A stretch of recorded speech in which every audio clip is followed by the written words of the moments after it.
Good afternoon. Thank you for coming this afternoon. I'd like to introduce myself. I'm Jana Eisenstein.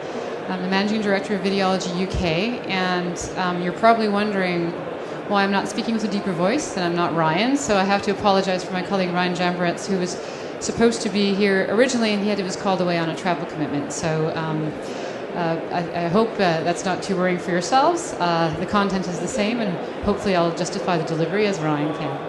So thank you. Today what we're going to be talking about is something that's very close to Videology's heart, which is what we call addressability, or one-to-one one-to-one advertising or online advertising. And what I'll do now is I'll give you a little bit of background about Videology so you understand why this is so close to our heart.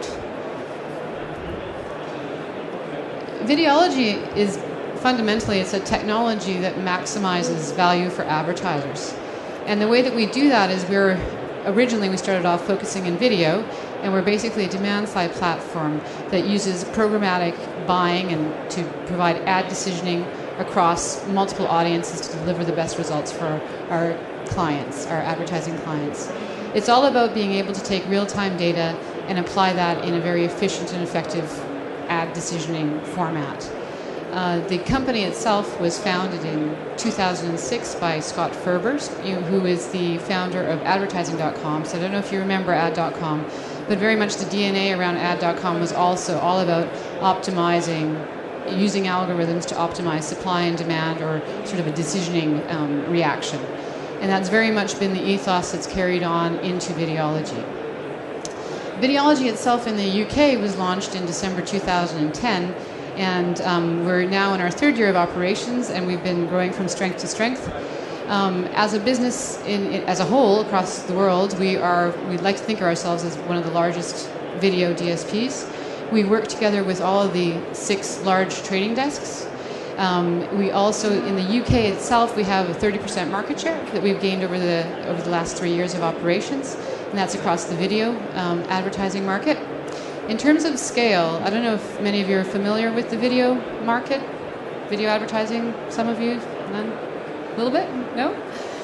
In terms of scale of the video advertising market, we serve approximately just a little bit under 200 million video ads per month. And in terms of reach, and this is sort of the core of our technology, is being able to reach audiences. We have a total reach of about 24.2 million users, unique users in the UK, which represents 1 in every 2 people. So what we're trying to do is we're trying to find audiences on behalf of our advertisers across the UK, really. And the other component part of what we do is we work with a lot of data providers. We work with data providers, not only third-party data providers, but also first-party data providers, so the publishers as well themselves, who have any data, who can help us to understand more about that impression volume that we're seeing come through our platform to be able to deliver the best targeted ads to our clients.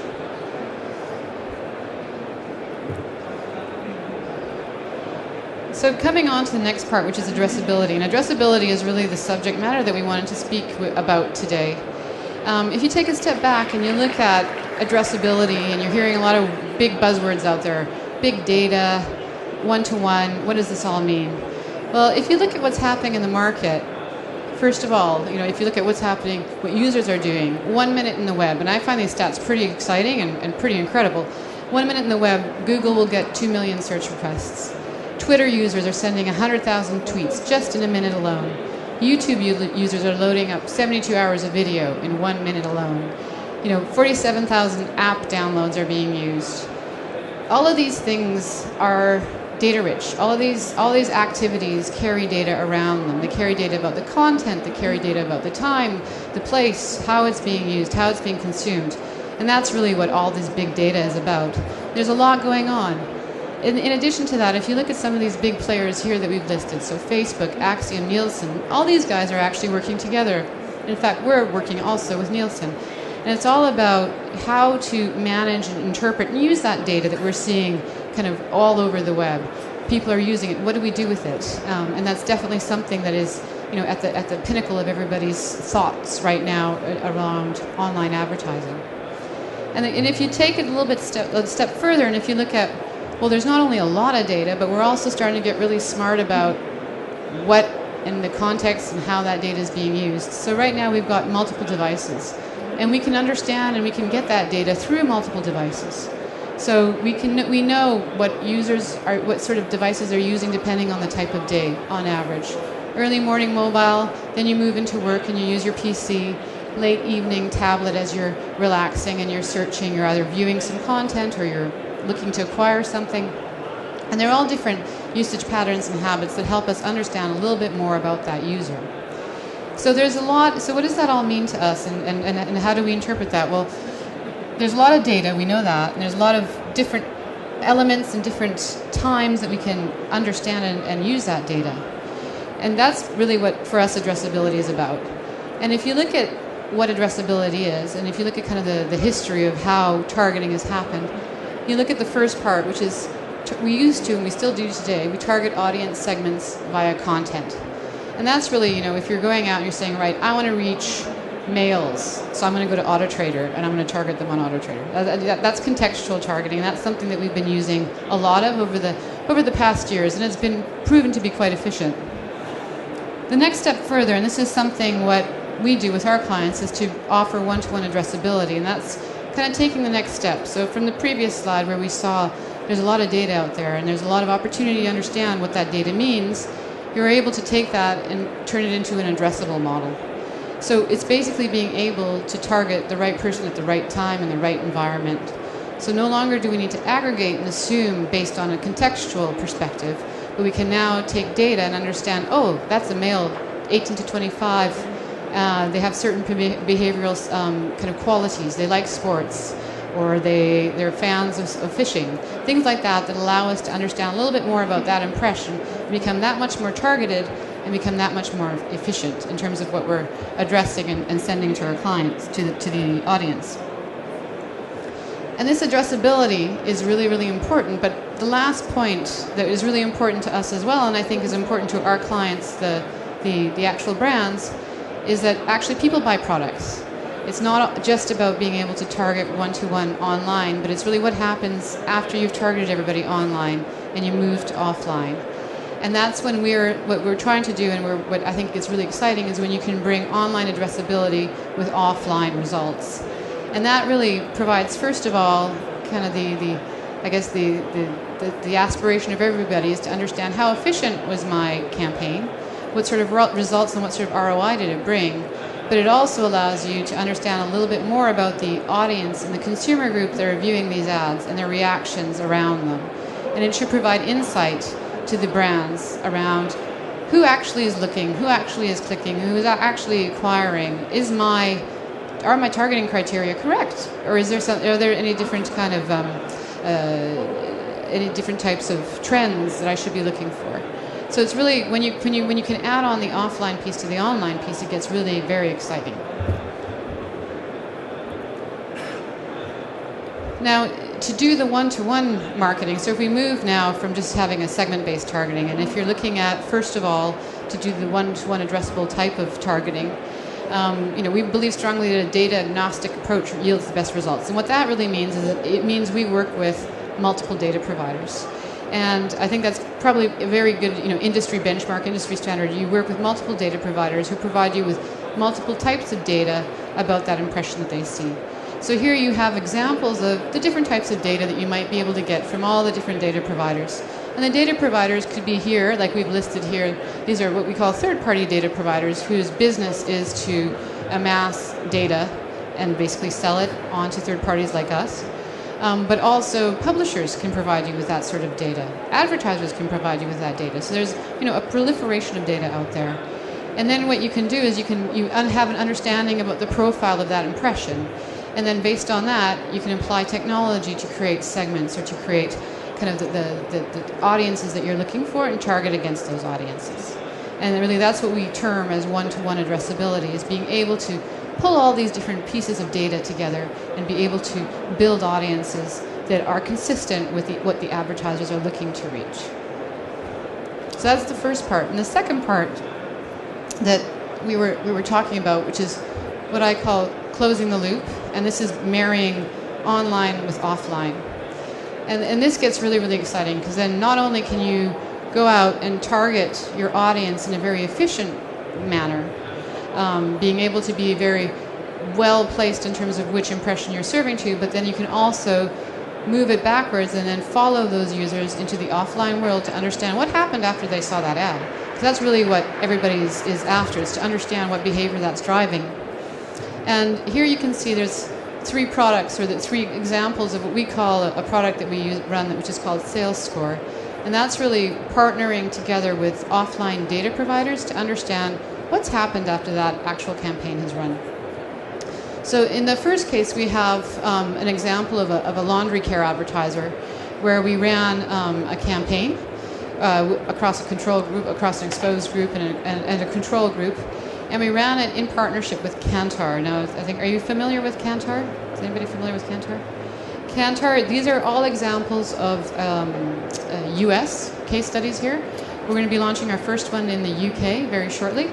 But Kantar in the US it's basically an online kind of shopping service whereby they can track purchases of consumer goods online. So what you can do is you can then go back and understand what sort of purchase behavior impact did any of these campaigns have based on the groups that have seen the ad. And in the case of Kantar, basically after the campaign was run, the total dollar sales uplift was just shy of $1 million, which is pretty impressive. I mean, it was a large campaign to start with, but it's pretty impressive when you look at the sales uplift that was proven to have happened versus the total dollars spent across the campaign. So again, it was a very efficient and a very effective campaign that resulted in a fantastic ROI to the advertiser. But also, another learning that was very interesting through this particular campaign was that for those individuals who weren't exposed to the actual campaign themselves, they had more likelihood to migrate away. So part of the learnings were not only that for those who have been exposed to the ads, I can increase uplift in sales, but actually when I'm not exposing those to any ads, I'm decreasing market share. I need to have advertising to keep me in the game, fundamentally, which was a really kind of a neat learning for everybody. The second case example that we have here is a QSR advertiser. Now, QSR means quick service retail, and basically that means fast foods. So that's the term that they use in the U.S. And what this was all about, it was for a fast food distributor of a company who had basically outlets spread throughout the region, and they wanted to understand what impact it had on actual purchases of this type of fast food.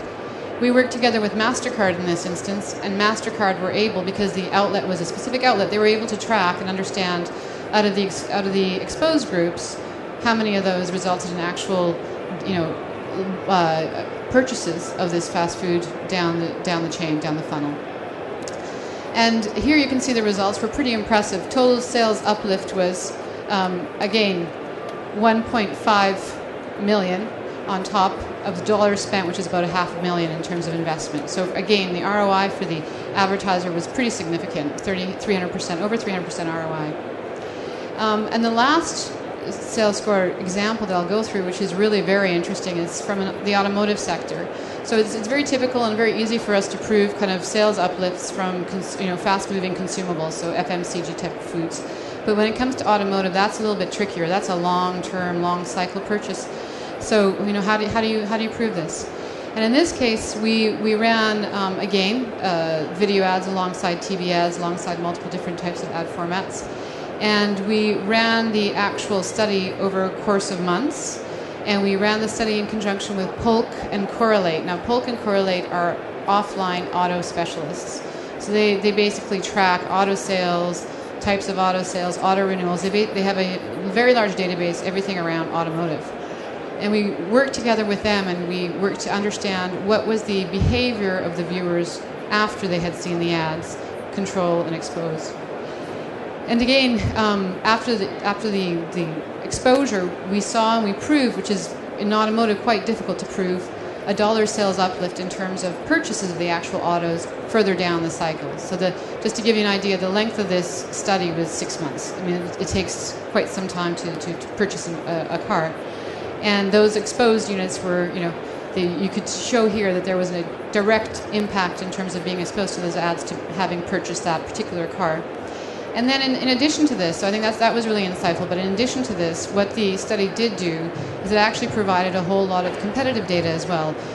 Polk was able to provide data about not only the cars or that specific automotive vehicle that was purchased, that was run in the campaign, but also those that weren't, what types, what styles. And it also was able to provide some understanding of the audiences and the audience segments and the types of cars that they were buying. So in fact, it was not just a way to prove that it is efficient and it's very effective, but it was also a great way to understand who actually is looking at these cars, who's actually buying, and what sort of client groups should we be targeting in the future? Which ones should we maybe not be targeting because their focus is elsewhere? So that was really neat. And for us, I think that's what we call very much closing the loop, and a very important part in having the one-to-one addressability. So the next part that I'm going to talk a little bit about very quickly, because we don't have that much time now, is about how does this impact me. So in terms of addressability and offering what we call programmatic or audience-led or audience decisioning type of products, it's got implications for everybody within our ecosystem here. And many of you are probably from one of these different areas. And the question is, well, how is this going to impact me? We see that every day. And really, so if you look at it, I'll just go through the different players here. If you look at it from a publisher's perspective, for a publisher, so the media owner, in terms of moving into this one-to-one programmatic type of buying, the obvious benefit for a publisher would be, well, if you're being more efficient at targeting people on my media, that means I can probably charge more for that media because I know you're getting more out of that. So for them, ultimately, the game is I can sell it at a higher yield. That's really what they're after. The questions as a publisher that you need to ask yourself is, well, how do I implement programmatic buying? How do I plug into parties such as Videology, and perhaps some of you out there as well? How do I plug into these guys to let you work with me to find those audiences across my user base to be able to increase value to me and to be able to increase value to the advertiser? It also adds questions to the publishers around, well, what am I going to do with my direct sales force? If we're moving into a programmatic world, what happens to my direct sales force? And basically it also comes down to audience verification tools. So that's becoming more and more important these days. It's understanding, advertisers want to know, did I really hit that audience? And you've seen movement around that with Nielsen, who's working together with Facebook and providing an offline and online audience verification tool. We, Videology, are working together with Nielsen, both in the US and in the UK, and rolling this out. And it's actually a very important tool, I think, for both publishers and advertisers, and it's really quite exciting. If you move over now, and if you look at the agencies, so the clear benefit for agencies is that they're going to deliver better results more efficiently. So the ultimate game here is I'm going to have better performance, and the effective CPM is going to be less, or the effective price to my client is going to be less. That's really what they're after. And the questions that they need to ask themselves now is, okay, how do I shift my budgets? How much do I put into this programmatic type of buying versus, our historical way of buying? How do I also, when we're talking about planning currencies, how do I manage these different planning currencies across all these different types of campaigns that I'm going to be running? And also, how can I use the data that I have, and how can I use the data that my advertisers have to combine it with what's already being offered to get the ultimate result? If you move on to the advertisers, again, the ultimate benefit for advertisers here is that you have a very efficient advertising platform, and you're very efficient in targeting your target clients. There's no waste, so it's all about eliminating waste.